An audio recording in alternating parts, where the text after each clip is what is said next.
أشهد أن لا إله إلا الله وحده لا شريك له وأشهد أن محمدا عبده ورسوله أما بعد فأعوذ بالله من الشيطان الرجيم بسم الله الرحمن الرحيم الحمد لله رب العالمين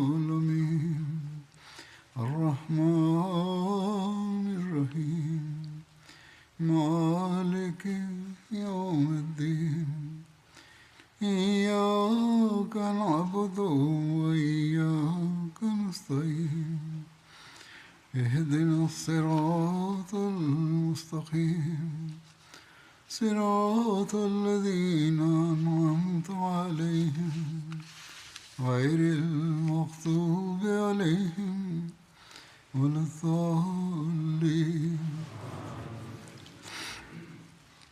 لن تنالوا البر حتى تنفقوا مما تحبون وما تنفقوا من شيء فإن الله به عليم. Al-Bir signifie la vertu la plus excellente et parfaite. En effet, Allah affirme dans le Saint-Coran que vous n'accomplirez pas la vertu parfaite tant que vous n'avez pas sacrifié pour le plaisir de Dieu ce que vous aimez le plus et tant que vous ne l'avez pas dépensé pour mériter le plaisir d'Allah.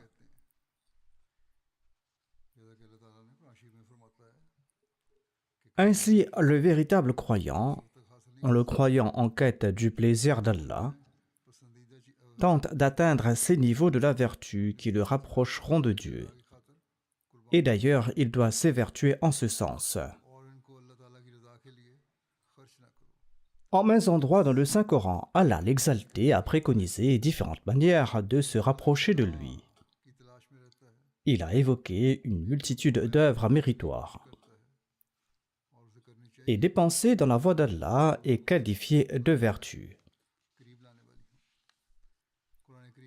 Selon ce verset, dépenser dans la voie d'Allah est une œuvre des plus méritoires.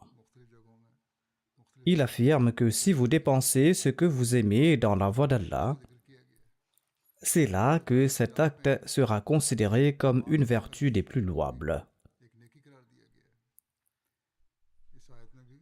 Certes, Allah récompense toute bonne œuvre accomplie pour mériter son plaisir.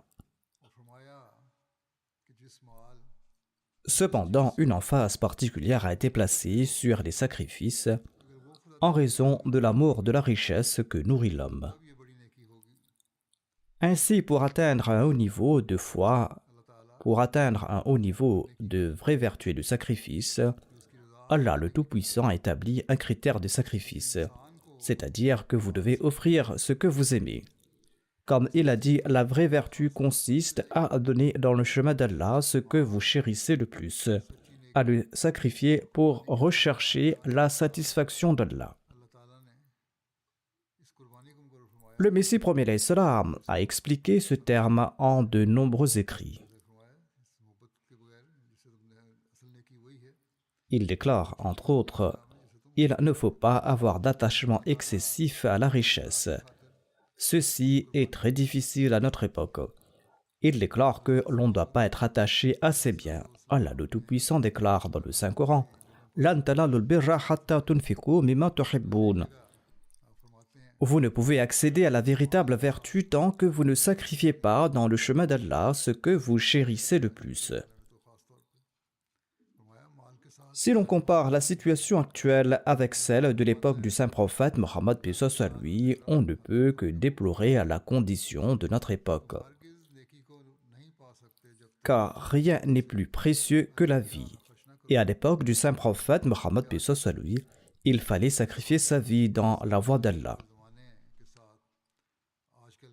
Tout comme vous, ses compagnons du saint prophète paix soit lui avaient des épouses et des enfants et leur vie était tout aussi précieuse. Cependant, ses compagnons étaient toujours avides de faire des sacrifices pour la cause d'Allah dès que l'occasion se présentait. Ensuite, le Messie premier l'Islam déclare « On ne peut prétendre atteindre la véritable vertu en dépensant des choses inutiles et sans valeur. La voie de la vertu est étroite. Comprenez bien qu'on ne peut passer par cette porte en offrant des biens qui ne valent rien. Car le verset du Saint-Coran est très clair. Lan tanalul birra hatta tunfiqu mimma tuhibbun. Tant que vous ne sacrifiez pas ce que vous avez de plus précieux et de plus cher, vous ne pourrez obtenir le statut d'être aimé et estimé par Allah. Si vous refusez d'endurer les épreuves et si vous n'êtes pas prêt à adopter la vraie vertu, comment espérez-vous réussir et être prospère? Le Messie premier l'Islam déclare. Les compagnons du saint prophète Mohammed paix soit sur lui ont-ils obtenu leur haut rang spirituel sans effort, sans sacrifice? Réfléchissez, pour obtenir des titres honorifiques mondains, combien d'efforts, de dépenses et de souffrances les gens doivent-ils endurer? Et même après cela, ils n'obtiennent qu'un titre ordinaire qui ne procure ni vraie paix intérieure, ni tranquillité du cœur. Pensez-vous que le titre « Radiyallahu anhum », que Dieu soit satisfait d'eux, un titre qui symbolise la paix intérieure et la sérénité du cœur et la satisfaction de Dieu le Tout-Puissant, pensez-vous que ce titre a été obtenu facilement? Le Messie premier l'Islam explique « La satisfaction de Dieu, qui est la véritable source de bonheur, ne peut être obtenue sans endurer des souffrances temporaires. » Il ajoute « Dieu ne peut être trompé. Heureux sont ceux qui, pour obtenir la satisfaction divine, ne craignent ni les épreuves ni les souffrances, car après avoir enduré ces difficultés passagères, le croyant reçoit la lumière d'un bonheur éternel et d'un repos perpétuel. » Ensuite, le Messie premier l'Islam ajoute « L'homme a un amour fou de la richesse. Selon la science des interprétations des rêves, si quelqu'un a vu en songe qu'il offrait son foie à un autre, cela signifie qu'il lui offrirait son argent. Pour l'obtention de la vraie taqwa et de la vraie foi, Dieu a révélé ce principe. Lan tanalul birra hatta tunfiqu mimma tuhibbun. Jamais vous n'atteindrez à la vraie droiture tant que vous ne dépensez pas de ce que vous aimez le plus. Ceci est essentiel afin d'acquérir la foi et la taqwa réelle. Prouver sa sympathie à l'égard de l'humanité exige que l'on dépense ses biens pour sa cause. La compassion envers ses semblables, qu'il s'agisse de sa propre communauté ou de l'humanité en général, eh bien la compassion envers ses semblables est la deuxième face de la foi. Et sans celle-ci, la foi sera imparfaite. Tant qu'on n'est pas altruiste, l'on ne pourra accorder quelque avantage aux autres. Le sacrifice personnel est donc essentiel pour procurer du bien aux autres. L'altruisme est une vertu essentielle qui permet de prouver sa compassion à l'égard des autres. C'est précisément ce principe de sacrifice qui est enseigné dans ce verset. Lan tanalul birra hatta tunfiqu mimma tuhibbun. Dépenser pour la cause de Dieu prouve l'étendue de la piété et de la taqwa de l'homme. Abu Bakr radhiyallahu anhu était la référence du dévouement à Dieu. Un jour, le saint prophète Mohammed sallallahu alayhi wa sallam a lancé un appel pour des fonds et Abu Bakr radhiyallahu anhu lui a ramené toutes ses possessions sans rien laisser à la maison. Le Messie premier l'Islam nous conseille ceci. N'ayez pas d'attachement excessif à la richesse. Allah le Tout-Puissant déclare dans le Saint-Coran « Lan tanalul birra hatta tunfiqu mimma tuhibbun » Cela signifie que vous ne pourrez atteindre al-birr, c'est-à-dire la vertu parfaite, la véritable vertu, tant que vous ne sacrifierez pas vos biens les plus précieux dans la voie d'Allah. Tout comme je l'ai déjà expliqué, le mot birr désigne une forme de vertu supérieure et complète. Ainsi donc, c'est ce secret que les membres de la communauté Ahmadiyya ont parfaitement compris aujourd'hui. Et c'est le fruit de la formation spirituelle impartie par le Messie premier l'Islam, paix soit sur lui, que nous voyons jusqu'à présent des exemples remarquables de sacrifice. Ces normes élevées de sacrifice avaient d'abord été établies par les compagnons du saint prophète Mohammed paix soit sur lui, ensuite par les compagnons du Messie premier l'Islam et par ceux qui ont vécu auprès de lui à son époque. Par la suite, à chaque époque du califat, nous avons continué à voir ces sacrifices se perpétuer. Et même aujourd'hui, ces exemples de dévouement et de sacrifice sont toujours visibles. Le saint prophète Mohammed paix soit sur lui a grandement encouragé les sacrifices financiers et ses compagnons ont pleinement saisi l'importance de cet enseignement et l'ont mis en pratique avec zèle. Ibn Mas'ud a rapporté dans un récit que le saint prophète Mohammed paix soit sur lui a déclaré: il n'est permis d'envier personne sauf deux types de personnes. Celui à qui Allah a accordé de la richesse et qui la dépense dans la voie de la vérité.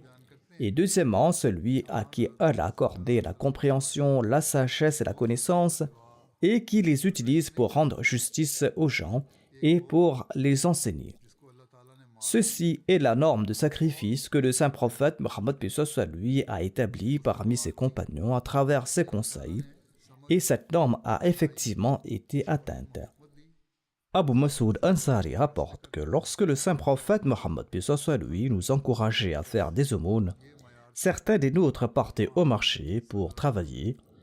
Ils effectuaient des tâches manuelles là-bas et recevaient comme paiement un moud de céréales ou d'autres biens. Le moud est une unité de mesure correspondant à quelques kilos. Ils offraient en aumône ce qu'ils gagnaient par leur travail. Leur objectif était de participer à cette initiative de charité du saint prophète Mohammed paix soit lui.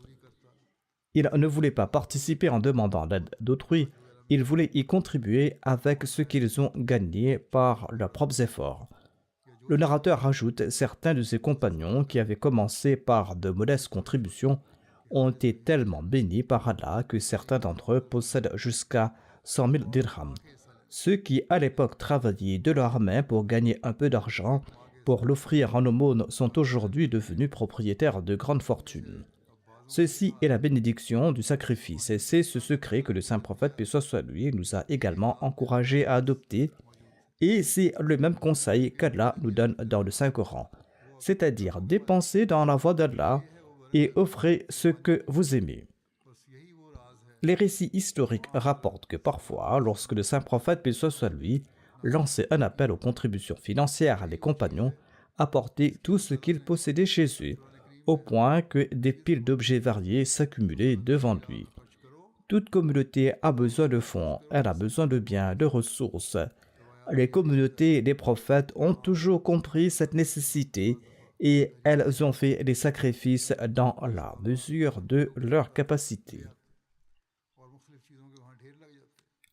Le saint prophète Mohammed sallallahu alayhi wa sallam a donné un précieux conseil à sa belle-sœur Hazrat Asma radhiyallahu anha concernant les nombreuses bénédictions liées au sacrifice financier.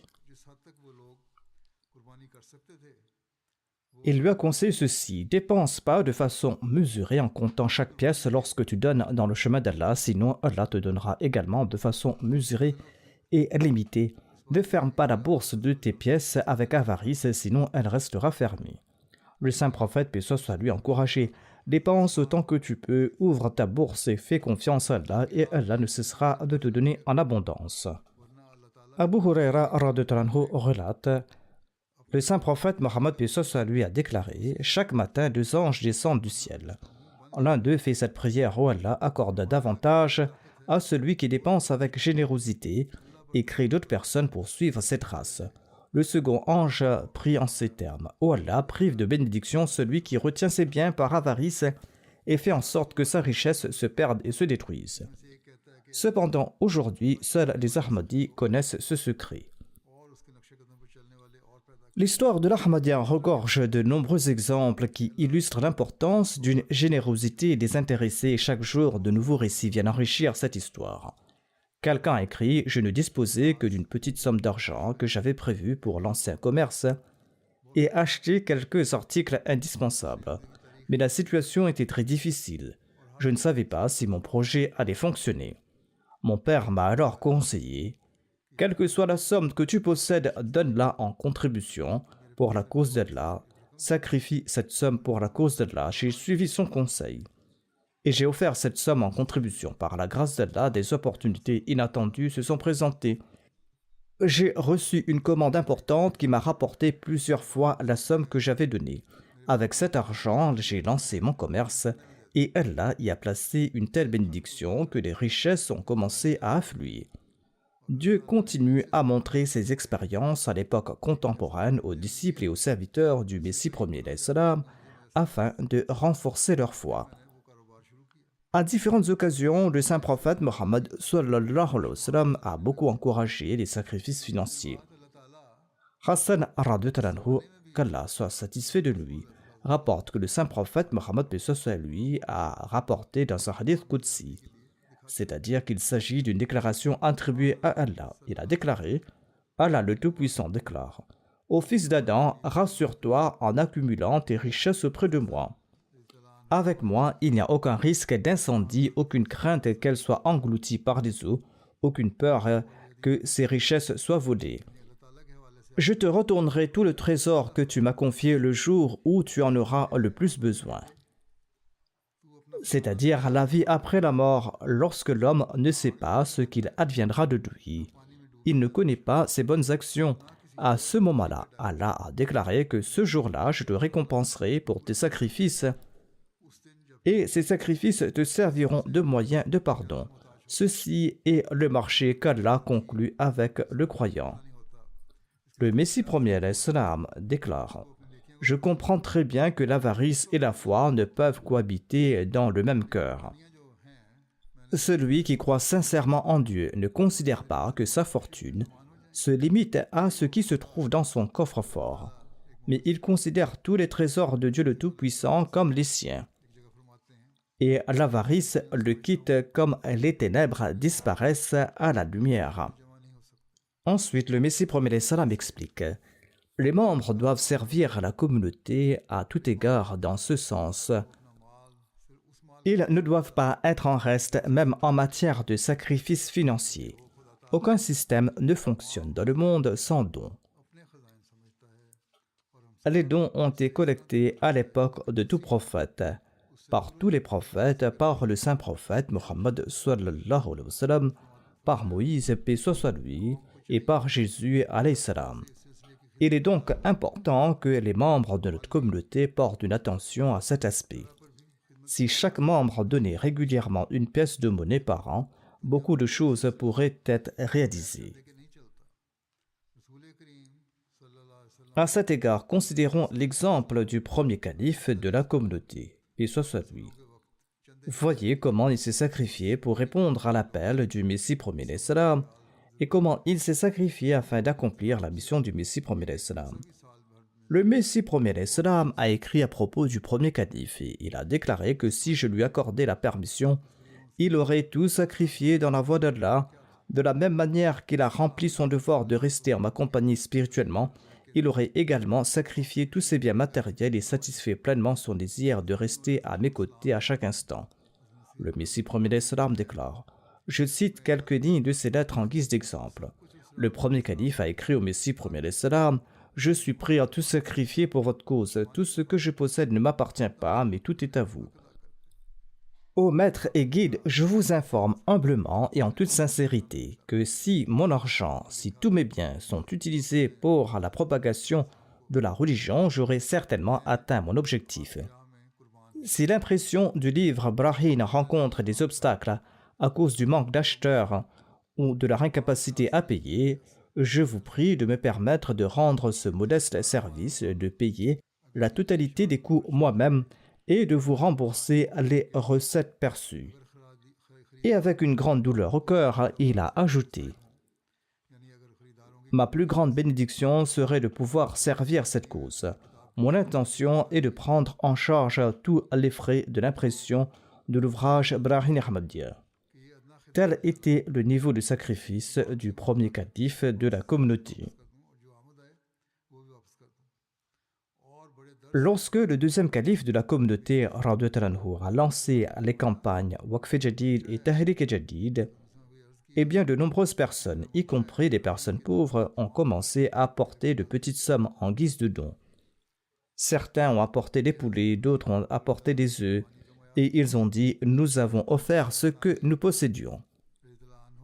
Et à cette époque, tout en citant l'exemple des pauvres, le deuxième calife présentait également les exemples des anciens. Dans ce contexte, il a présenté l'exemple du docteur Khalifa Rashiduddin, le père de la première épouse du deuxième calife Hazrat Nasir, que Dieu soit satisfait d'elle. Le docteur Khalifa Rashiduddin Saheb était également le grand-père maternel du troisième calife de la communauté. Hadrat Muslim Maud Aradotranhu a écrit que lorsque le docteur Khalifa Rashiduddin a entendu la revendication du Messie premier d'Islam par le biais d'un de ses amis, eh bien le docteur Khalifa Rashiduddin a immédiatement déclaré qu'une personne faisant une déclaration aussi importante ne pouvait pas être un menteur. Il a dit qu'il n'avait pas besoin d'arguments. La revendication était si importante qu'il n'avait pas besoin d'entendre d'autres arguments et qu'il a accepté qu'il était le Messie promis. Et il a rapidement prêté allégeance au Messie premier d'Islam. Et le Messie premier d'Islam l'a inscrit parmi ses 12 disciples.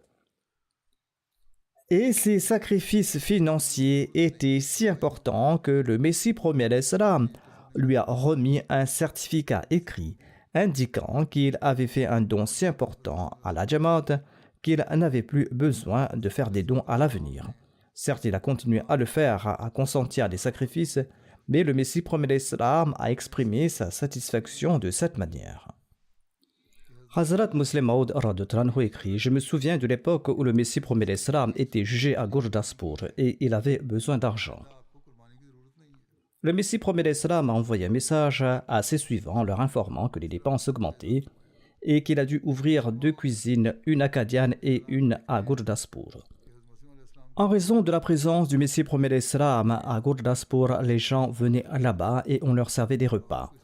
Il a ajouté que l'argent était également utilisé pour le procès et que les amis devaient contribuer financièrement. En d'autres termes, il avait demandé des dons pour couvrir les dépenses. Lorsque l'appel du Messie premier d'Islam est arrivé aux oreilles du docteur Khalifa Rashiduddin, il se trouve que ce jour-là, il avait reçu son salaire qui était d'environ 450 roupies, qui était une somme considérable à l'époque.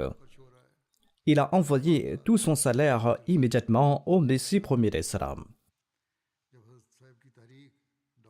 Un ami a dit au docteur Khalifa Rashiduddin de garder une partie de son salaire pour les besoins de sa famille. Mais il a répondu que le Messie de Dieu annonce que la religion a besoin de fonds.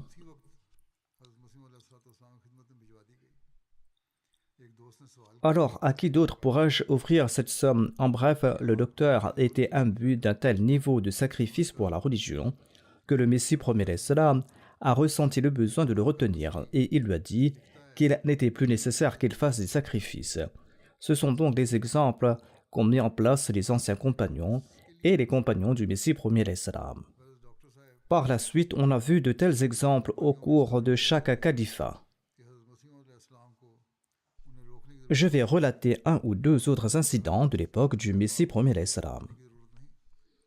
Hazrat Sufi Nabi Bakhsh Saheb, émigré de Qadian, raconte qu'une fois, il assistait à la Jalsa Sarana et il a exprimé le souhait de parler au Messie premier d'Islam en privé. Le Messie premier d'Islam lui a dit « Entrez ». Il se trouve que la porte par laquelle je suis entré est restée ouverte, a dit Sufi Nabi Bakhsh, et d'autres amis sont également entrés avec moi. J'ai dit au Messie premier d'Islam que mon père déclare que il a donné à son fils une bonne éducation, une éducation supérieure, mais depuis qu'il est fonctionnaire, il ne nous a rendu aucun service. Le reproche du père est que j'ai donné à mon fils une éducation de haut niveau, mais que celui-ci ne m'aide pas financièrement. Sufi Nabi Bakhsh déclare « J'ai dit au Messie premier d'Islam, mon père se plaint qu'il m'a fait faire de grandes études, mais que je ne l'aide pas, et ma femme a dit qu'il est devenu un bon Ahmadi au point de vendre tout ce qu'elle avait comme bijoux et que j'offre tout en don. Il semble qu'ils ont dû vendre les bijoux pour faire vivre le foyer ou pour d'autres besoins et qu'il a été nécessaire de vendre les bijoux. L'épouse se plaignait à ce sujet. Sufi Nabi Bakhsh disait que son père et son épouse se plaignaient. Ensuite, il a dit au Messie premier d'Islam, « Moi, je suis venu à Qadian et que vois-je ici? Vos disciples sacrifiez des milliers de roupies pour votre communauté. Priez pour que Dieu m'accorde un double ou un triple salaire afin que je puisse vous servir. En mentionnant ces plaintes, Sophie Nabi Barsha explique: je vois les exemples de ces gens ici, je ressens le désir de donner davantage. Par la suite, Allah a créé des opportunités pour lui, tant et si bien qu'il a obtenu un emploi dans un autre pays à l'étranger, avec un salaire plus élevé. Il a également pu fournir un soutien financier et aider sa famille. Ces personnes pieuses qui, à la suite du pouvoir sanctifiant du Messie premier d'Islam, sacrifiées à cette époque-là, c'était aussi une époque de mondanité où le matérialisme dominait. Aujourd'hui aussi, nous voyons de tels exemples. Le matérialisme s'est intensifié à notre époque, mais les gens ne cessent de dépenser dans la voie de Dieu. Nous voyons aujourd'hui encore comment des personnes de revenus modestes sacrifient leurs biens. Certains Africains rapportent également de telles histoires, mais je vais d'abord présenter un exemple des personnes de revenus modestes du temps du Messie premier d'Islam. Hazrat Qazi Kamaruddin Saheb relate un récit concernant Sain Dewan Shah. Il déclare: je demandais parfois à Sain Saheb pourquoi il se rendait si souvent à Qadian. Le village de Qazi Kamaruddin Saheb était sur la route de Qadian, sur la route que prenait Sain Saheb, et il passait la nuit dans le village de Qazi Kamaruddin Saheb. Sain Dewan Shah était originaire de Narowal, et il se rendait à Qadian à pied, un voyage de plusieurs kilomètres. De Narowal à Qadian, même en empruntant un raccourci, il y avait environ 100 km qu'il parcourait à pied. Qazi Kamaruddin a demandé à Sain Saheb: est-ce que vous partez à Qadian pour des raisons précises ou tout simplement pour rencontrer le Messie premier d'Islam? Sain Saheb a tout simplement répondu: je suis un homme pauvre. D'une part, je souhaite rencontrer le Messie premier d'Islam, et deuxièmement, étant pauvre, je ne peux pas faire des dons comme les gens riches qui offrent des milliers ou des centaines de roupies. C'est pourquoi je me rends là-bas à Qadian pour fabriquer des lits de la maison d'hôte, et c'est ainsi que je m'acquitterai de mes dons. En d'autres termes, a-t-il déclaré, je vais fabriquer des lits gratuitement, et c'est ainsi que je m'allège du fardeau des dons et des cotisations. Cela réduit le sentiment de culpabilité que je ressens de ne pouvoir contribuer financièrement. Ce travail de fabrication de lits m'a donné du réconfort. C'est pourquoi j'ai fabriqué des lits pour la maison d'hôte et cette tâche me réconfortait car je pensais que cela constituait mon offrande. Tels étaient les sentiments qui animaient les pauvres de cette époque. De nos jours aussi, nous pouvons voir comment Dieu a insufflé cet esprit aux gens. De nombreuses personnes vivant dans des pays lointains où l'Ahmadiyya a fait son apparition il y a quelques années à peine ont accepté l'islam et ont rejoint la communauté Ahmadiyya. Leur zèle pour les sacrifices financiers est des plus fascinants. Le même esprit que celui que l'on trouvait il y a 14 siècles est également présent chez ces personnes. Le Messie premier d'Islam a donné l'exemple de certaines personnes de son époque et cet esprit se manifeste aujourd'hui également parmi les membres de la communauté Ahmadiyya après leur acceptation du Messie premier d'Islam, et ceci a créé une nouvelle fraîcheur dans leur foi. Voici un récit qui nous vient des îles Marshall. Le missionnaire des îles Marshall a écrit à propos d'une dame nommée Ladari Arzak Sahiba, une membre dévouée de la communauté qui travaille sans relâche pour gérer la cuisine de la communauté. Chaque jour, on y prépare 2 repas et elle se rend là-bas pour aider à la préparation des repas. Et lorsqu'elle reçoit son salaire, sa première action est de faire un don pour la cause d'Allah au nom de ses 5 petits-enfants et en son nom personnel. Sa contribution dans le fonds Waqf Jadid est la plus importante dans la communauté. Le missionnaire indique que ces personnes vivent dans des maisons modestes. Ces circonstances rappellent les paroles bénies du Messie premier d'Islam. Le Messie premier d'Islam qui a déclaré qu'un pieux croyant peut trouver le véritable bonheur dans une petite hutte, tandis qu'un homme épris de ce monde, imbu d'avidité et de cupidité, ne trouvera même pas dans un somptueux palais. De même, il y a une autre femme, la sœur Lorraine, qui travaille elle aussi à la cuisine de la Jamaat aux îles Marshall. Le missionnaire relate: j'ai fait des rappels à la communauté concernant le Waqf Jadid en précisant que l'année se terminait et que notre collecte était inférieure à celle de l'année précédente. Après la prière du vendredi, Madame Lorraine est venue au bureau et a présenté son don pour le Waqf Jadid afin que nous puissions atteindre notre objectif ou dépasser l'objectif de l'année précédente. Le missionnaire du Kazakhstan relate: Ayyan Ibrahimov a déclaré à propos de ses cotisations: j'ai connu des moments dans ma vie où je n'avais même pas d'argent pour acheter du pain. J'étais obligé d'emprunter pour me nourrir et pour nourrir ma femme, et ma femme s'inquiétait de notre avenir. Et même dans ces conditions, je me suis mis à faire des dons et c'est toujours ce principe que j'ai suivi. Dès que je reçois de l'argent, je fais un don en premier. Et c'est tellement incroyable la façon dont Allah me traite parce que chaque fois que je fais une cotisation, il me donne davantage de moyens financiers. Et ma femme me demande parfois d'où vient cet argent et je lui réponds que c'est la bénédiction des dons. Allah n'est redevable envers personne. Allah déclare: si vous dépensez pour ma cause, moi je vous accorderai davantage, je vous rembourserai au centuple. Et Allah tient toujours ses promesses. Un Ahmadi nommé Mohamed Youssef d'une Jamaat située tout près de la ville de Marwa au Cameroun déclare: et j'étais très pauvre, je travaillais sur les fermes d'autres personnes, mais après avoir embrassé l'Ahmadiyya, j'ai commencé à faire des dons. Par la grâce de ces contributions, Allah a non seulement accepté mes cotisations, mais il m'a également beaucoup accordé au point de posséder ma propre ferme. Cela me rassure qu'Allah le Tout-Puissant a agréé mes sacrifices, car il m'a énormément accordé et il a fait de moi un propriétaire d'une ferme. Moi qui étais auparavant un ouvrier, je suis maintenant propriétaire de ma ferme. La Jamaat au Niger est pauvre. Le missionnaire de là-bas relate qu'il y a un Ahmadi du nom de M. Lawali qui a relaté: je cultive la noix tigrée. Je n'avais informé personne que j'offrirais 1/10 de mes récoltes en don. Mais je l'avais décidé en mon fort intérieur. Mais la situation était telle qu'après la culture, il y a eu beaucoup de pluie et la récolte risquait d'être abîmée parce que cette plante n'a pas besoin d'autant d'eau. Les cultures des voisins avaient été ruinées, les récoltes avaient beaucoup diminué, mais Allah a tellement béni ma culture que là où les gens obtenaient auparavant 5 ou 6 sacs de plus que moi, j'obtenais 10 voire 11 sacs. Lorsque les récoltes sont mauvaises, les prix augmentent aussi et les gens peuvent gagner beaucoup d'argent sur le marché.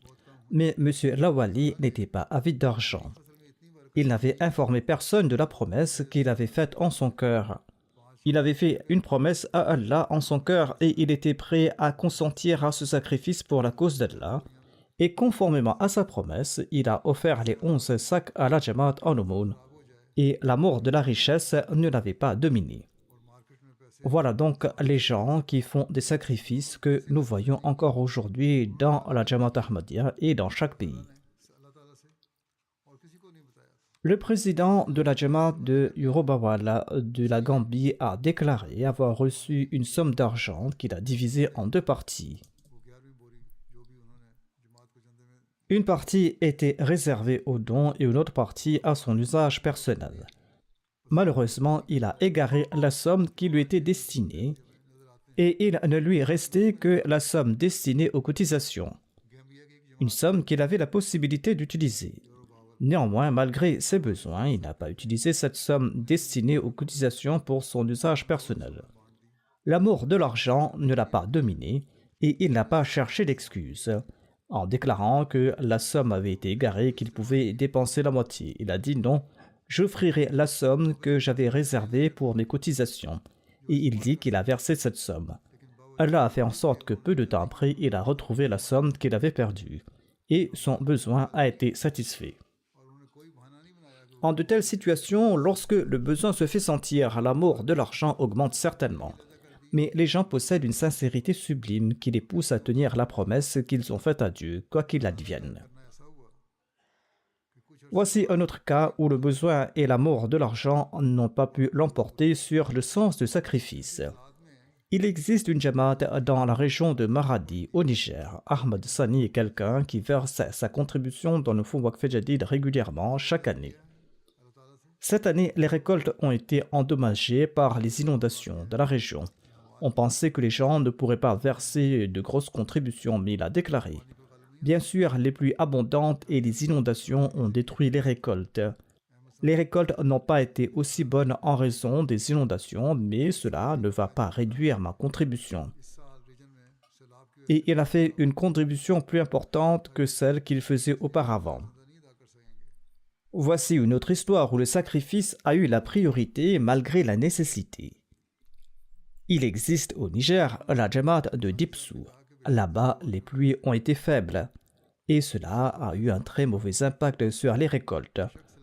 D'un côté, il pleuvait trop, de l'autre côté, il ne pleuvait pas. Il y a ces calamités, la plupart des communautés, surtout dans les régions rurales d'Afrique, sont affectées.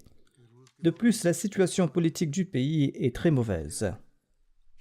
Il y a eu une augmentation importante des prix. En voyant cette situation, le Muallim s'est dit qu'il était préoccupé parce que les gens n'ont pas d'argent. Comment pourraient-ils faire des contributions? Mais quand on a informé les gens du village que l'année du Waqf Jadid se termine, un certain Shafi Ango s'est levé et il a déclaré « Chaque année, nous cotisons régulièrement. Et il n'y a pas eu une seule année où Allah ne nous a pas récompensé davantage. C'est pourquoi, à travers la bénédiction de la donation, Allah nous a accordé ses bienfaits et notre situation économique s'améliore. Malgré les difficultés, nous sommes dans une meilleure situation. C'est pourquoi nous n'allons pas reculer. Nous allons offrir notre donation et ils l'ont fait. » Ici aussi, nous voyons la même chose. L'amour de l'argent n'a pas dominé sur eux. Ibrahim Saheb de la Tanzanie relate ceci. « Lorsque j'ai compris les bénédictions des cotisations financières, j'ai déterminé chaque mois une certaine partie pour le sacrifice financier. Et grâce aux bénédictions de ces sacrifices, mon travail n'a cessé de fleurir. Et Allah a augmenté ma subsistance. Une fois, le Muallim m'a demandé de cotiser. J'avais réservé une somme pour un travail. C'était pour une entreprise que j'avais prévue. Mais j'ai été encouragé à offrir cette somme et j'ai offert cette somme le lendemain. J'ai appelé le vendeur auprès de qui je devais acheter certaines marchandises et je lui dis que je n'ai pas d'argent. Je ne peux pas prendre les marchandises cette fois-ci. Je vais les prendre par la suite. Le marchand m'a dit que ce n'est pas grave, la moitié de l'argent pour les marchandises que tu devais acheter a été déjà payé, tu peux m'offrir le reste plus tard.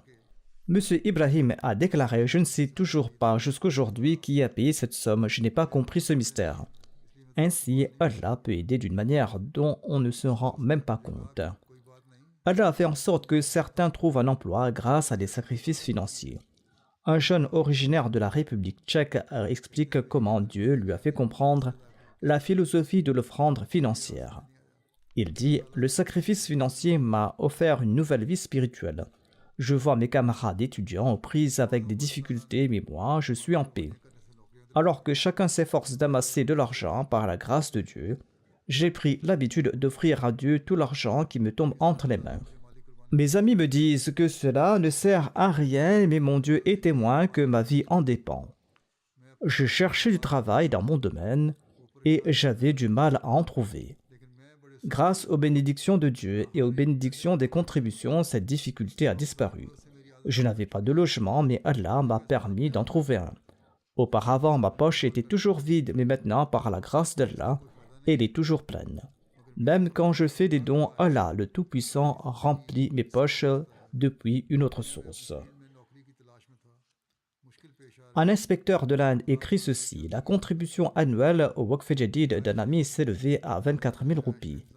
Il restait quelques jours avant la fin de l'échéance et il m'a dit « J'ai un peu d'argent, mais je vais utiliser cette somme pour une tâche importante. » L'inspecteur lui a dit que c'est la fin de l'année Waqf Jadid, faites ce que vous jugez bon.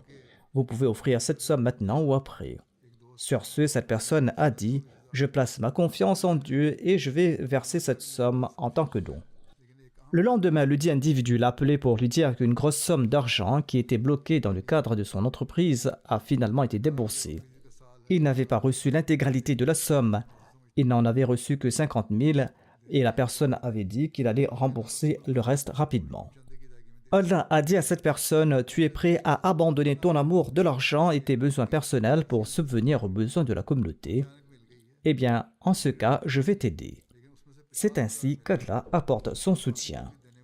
Par la grâce d'Allah, en ce qui concerne les dépenses au sein de la communauté Ahmadiyya, le Messie premier l'Islam avait déjà dit que chaque prophète envoyé en ce monde a lancé un mouvement financier pour soutenir le bon fonctionnement du système communautaire. Et au sein de la Jamaat Ahmadiyya, on doit faire des appels de dons pour faire tourner le système communautaire.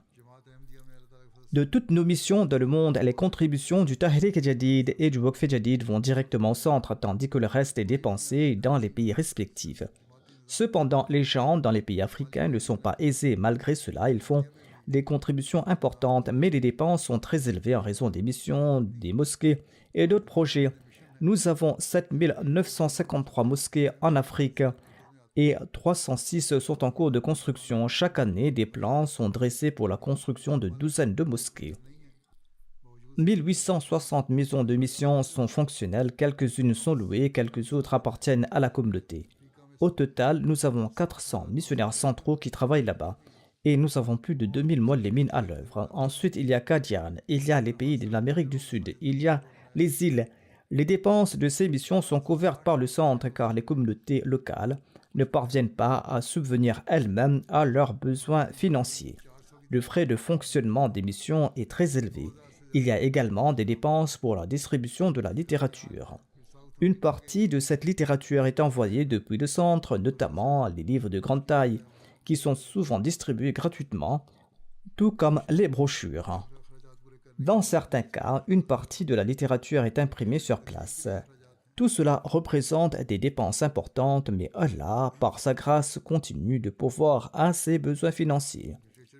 Parfois, il est difficile de comprendre comment des programmes aussi vastes avec des dépenses aussi élevées peuvent être réalisés alors que les revenus semblent limités. Actuellement, si l'on combine les contributions du Tahrik Jadid et du Waqf Jadid qui sont exclusivement destinées au centre, le montant total atteint environ 30 à 31 millions de livres sterling. Par la grâce d'Allah, cette somme permet de financer les subventions annuelles versées aux missions dans 106 pays, dont le montant global est presque équivalent. Il y a ensuite les Jamiat qui nécessitent des dépenses de plusieurs millions et qui reçoivent des subventions. Il y a également la MTA pour laquelle il y a des millions qui sont dépensés. Il y a aussi les dépenses du centre. Mais Allah pourvoit à ses besoins de manière si étonnante qu'il devient difficile de comprendre comment toutes ces dépenses sont couvertes. Parfois, l'on peut penser que les dépenses sont trop élevées et qu'il serait difficile de les financer. Pourtant, par la grâce d'Allah, Allah ne cesse de subvenir aux besoins et veille que les dépenses soient toujours couvertes sans interruption. Ces missions se poursuivent par la grâce d'Allah et le travail avance sans relâche.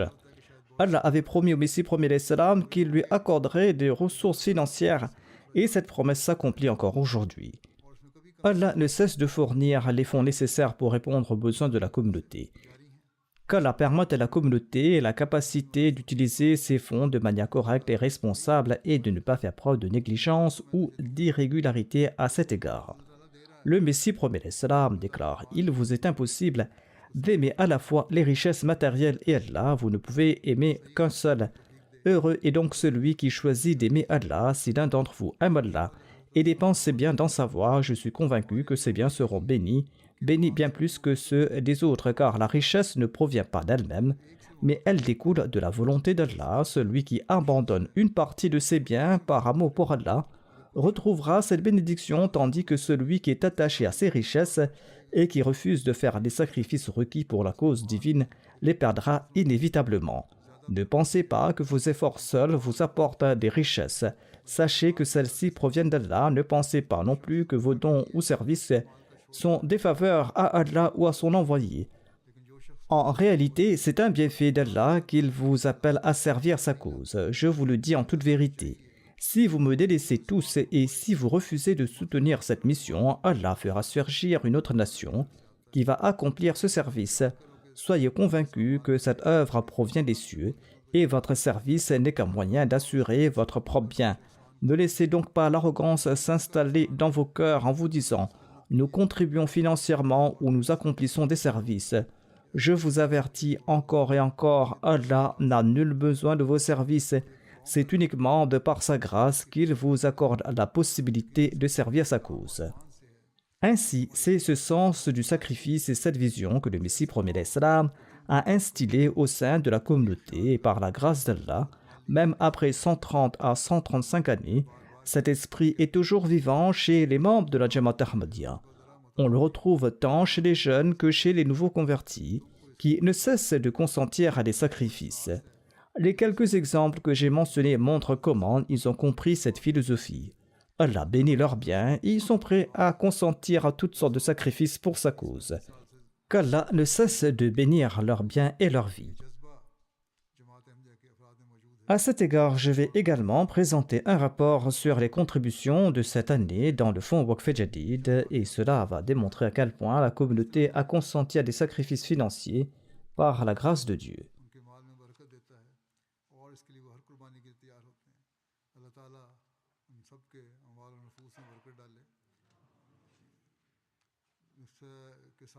Par la grâce d'Allah, la 67e année du Waqf Jadid a pris fin le 31 décembre.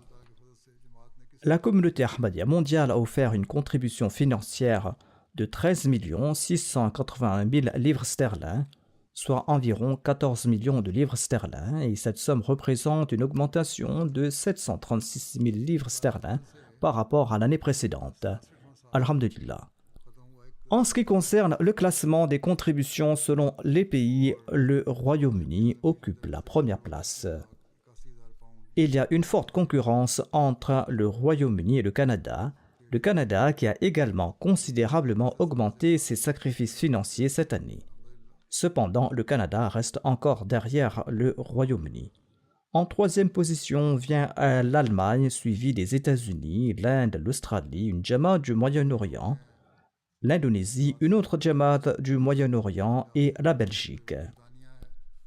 Parmi les Jamaat de l'Afrique qui ont le plus de recettes, on trouve en tête de liste le Ghana, suivi de l'île Maurice. Ensuite vient le Burkina Faso en troisième position. Au Burkina Faso, la situation est très difficile, mais malgré cela, les gens ont consenti à des sacrifices et de nombreux endroits n'ont pas pu envoyer leur rapport car les communications ont été interrompues. Ensuite, il y a la Tanzanie, ensuite le Libéria, la Gambie, le Nigeria, la Sierra Leone, le Bénin et le Congo-Kinshasa. Le nombre de contributeurs du Waqf Jadid selon les rapports reçus est d'1 551 000 contributeurs. Et le nombre de donateurs a augmenté par rapport à l'année dernière, y compris au Pakistan, où les conditions sont très difficiles. Et il y a eu une progression notable dans le nombre de contributeurs au Nigeria, au Cameroun, en Sierra Leone, en Gambie, ainsi qu'au Congo-Brazzaville. En termes de recettes globales, les 10 premières Jamaat parmi les plus grandes Jamaat du Royaume-Uni sont comme suit. En tête de liste, il y a Farnham, ensuite vient Worcester Park, Islamabad, Walsall, Aldershot South, Ash, Cheam South, Gillingham, Aldershot North et Ewell. Les 5 premières régions du Royaume-Uni sont Islamabad en tête de liste, suivi de Beit el-Foutou, ensuite vient la région de Midlands, ensuite la région de la Mosquée Fazl et ensuite la région Beit el-Ihsan. La catégorie d'Atfal, la catégorie des enfants, est séparée dans le fonds Waqf Jadid. Les 10 premières Jamaat dans cette catégorie au Royaume-Uni sont Aldershot North, Farnham, Ash, Aldershot South, Bordon, Cheam South, Islamabad, Roehamptonville, Manchester North et Walsall. En termes de collection globale, voici la liste des 10 premiers Émirats du Canada. Il y a Vaughan en tête de liste, ensuite vient Calgary, ensuite Peace Village, suivi de Vancouver, Toronto West, Brampton Est et Toronto. Le classement des 10 premières grandes Jamaat du Canada sont Hamilton, suivi d'Edmonton West, ensuite vient Hamilton Mountain, ensuite vient Milton West, Beitur Rahman Saskatoon, Durham West, Regina, Montréal West, Beitul Afiyet Saskatoon, Winnipeg, Edbury, Lloydminster et Terre-Neuve. Les 5 premiers émirats dans la catégorie Daftar Atfal sont Vaughan, Toronto West, Vancouver, Peace Village, Calgary, Mississauga, Brampton Est, Brampton West et Toronto. Le classement des petits Jamaat dans la catégorie Daftar Atfal sont Durham West, Hadika Ahmad, Brampton East, Montréal West, Milton East, Hamilton, Hamilton Mountain, Hainesfield, Milton West et Windsor. Les 5 premiers émirats locaux de l'Allemagne sont Hambourg, suivi de Francfort. Ensuite vient Wiesbaden, ensuite vient Grossgrau et Richtad. Les 10 premières Jamaat de l'Allemagne sont Rodgau, Nida, Rodermark, Frischheim, Neilwied, Globens, Weingarten, Pinneberg et Berlin-Est. Dans le département des Atfal, des enfants, en Allemagne, les 5 premières régions sont Wiesbaden à la première position, suivi de Hambourg, ensuite vient Hessen-Sodost, ensuite vient Westphalen et ensuite vient Dissenbach. Aux États-Unis, les 10 premières Jamaat en termes de contribution sont Maryland en première position, ensuite vient Los Angeles, ensuite Northern Virginia, Silicon Valley, Seattle, Détroit, Chicago, Dallas, Southern Virginia et Austin.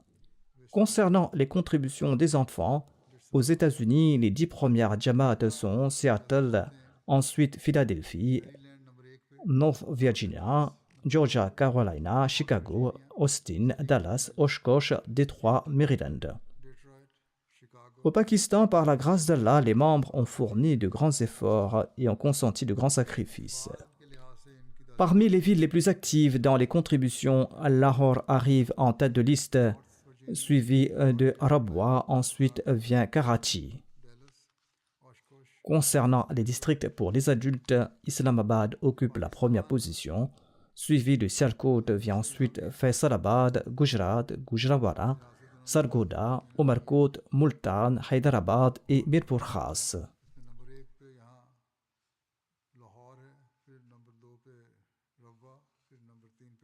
Les 10 premières Jamaat pakistanaises sont Islamabad, Township Lahore, Darul Zikr Lahore, Azizabad Karachi, Allama Iqbal Town Lahore, Samanabad Lahore, Baitul Fazl Faisalabad, Multan Ville, Delhi Gate Lahore et Gujranwala Ville. Dans les contributions des Atfal, les 3 premières villes sont Lahore, Rabwa et Karachi. Les districts les plus performants pour les enfants sont Islamabad, Sialkot, Narowal, Umarkot, Rawalpindi, Gujranwala, Mirpur Khas, Gujarat, Hyderabad et Sheikhupura.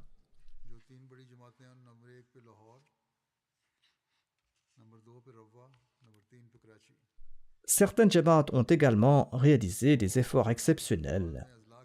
Les 10 premiers États de l'Inde ayant contribué le plus sont Kerala, ensuite vient le Tamil Nadu, ensuite Jammu et Cachemire, Karnataka, Telangana, Odisha, ensuite vient le Punjab, ensuite le Bengale occidental, le Maharashtra et l'Uttar Pradesh.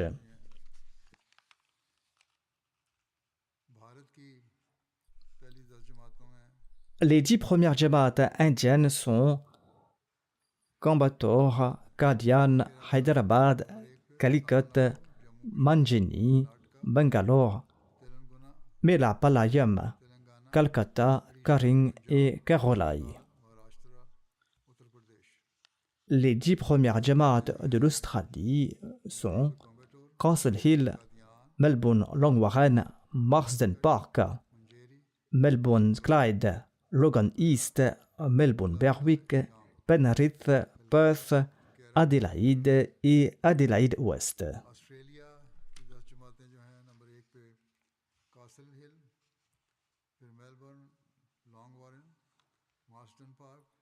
Les premières jamaats dans la catégorie des adultes sont Castle Hill, qui se trouve en tête de liste, suivi de Melbourne Longwarren, Marsden Park, Logan East, Melbourne Berwick, Melbourne Clyde, Penrith, Perth, Adelaide West et Blacktown. Quant aux contributions des enfants en Australie, les premières jamaats sont Melbourne Longwarren, Perth, Plumpton, Adelaide South, Melbourne Clyde, Penrith, Melbourne West, Marsden Park, Brisbane Central et Melbourne Berwick. Qu'Allah bénisse abondamment les biens et les vies de ceux qui ont consenti à ces sacrifices. Prions également pour que l'année 2025 soit une année emplie de bénédictions pour la Jamaat. Qu'Allah protège la communauté de tout mal. Au Pakistan, les groupes extrémistes et ses différentes factions se soulèvent de temps à autre. Ils sont en train de cibler la communauté sous le prétexte de la loi ou en utilisant la loi comme couverture. Et ils tentent d'exercer toutes sortes d'injustices. Ni les cimetières ni les maisons des Ahmadis ne sont à l'abri là-bas. Qu'Allah prépare rapidement les moyens pour saisir ses oppresseurs et qu'Allah protège les Ahmadis.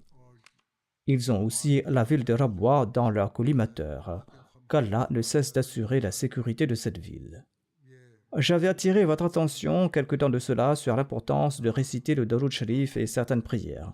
Les Ahmadis du Pakistan doivent y prêter une attention particulière ainsi que tous les Ahmadis du monde entier. Priez également pour les Ahmadis du Bangladesh afin qu'Allah les protège des attaques des extrémistes.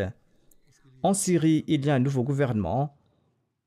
Qu'Allah protège également les Ahmadis de ce pays de tout mal et qu'Allah leur accorde sa protection. De même, dans d'autres pays, notamment en Afrique, partout, qu'Allah accorde à tous les Ahmadis sa protection. Tout Ahmadi a le devoir particulier de prier abondamment pour son pays en ce sens.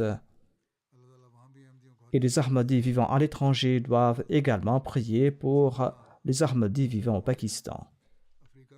Priez également pour les conditions générales dans le monde, notamment la situation des guerres, afin qu'Allah protège tout innocent et tout opprimé des conséquences néfastes de ces conflits. À l'occasion du Nouvel An, les gens célèbrent avec faste, avec des feux d'artifice. Il y a des festivités éclatantes, mais ces célébrations se concentrent uniquement sur les propres joies de ces gens sans tenir compte des souffrances des autres.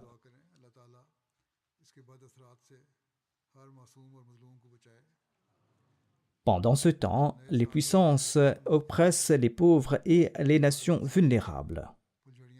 Qu'Allah anéantisse les plans de ces puissances injustes cette année, qu'Allah réduise à néant les projets de ces nations dominantes et qu'il fasse en sorte que sa souveraineté et son unicité soient établies dans le monde. Et qu'Allah nous accorde également la capacité d'y contribuer.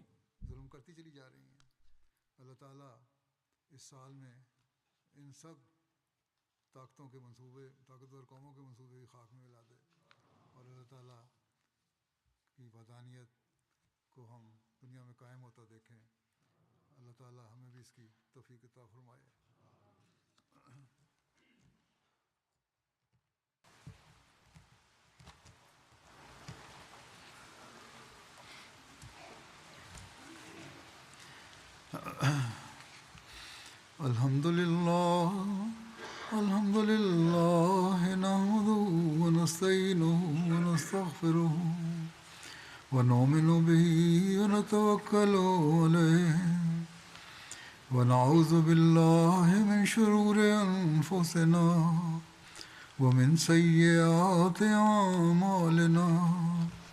Man yahdihillahu fala mudilla lahu ومن يضلل فلا هادي له ونشهد أن لا إله إلا الله ونشهد أن محمدا عبده ورسوله عباد الله رحمكم الله إن الله يأمر بالعدل والإحسان وإيتاء ذي القربى وينهى عن الفحشاء والمنكر والبغي يعظكم لعلكم تذكرون اذكروا الله يذكركم وادعوه يستجب لكم ولذكر الله أكبر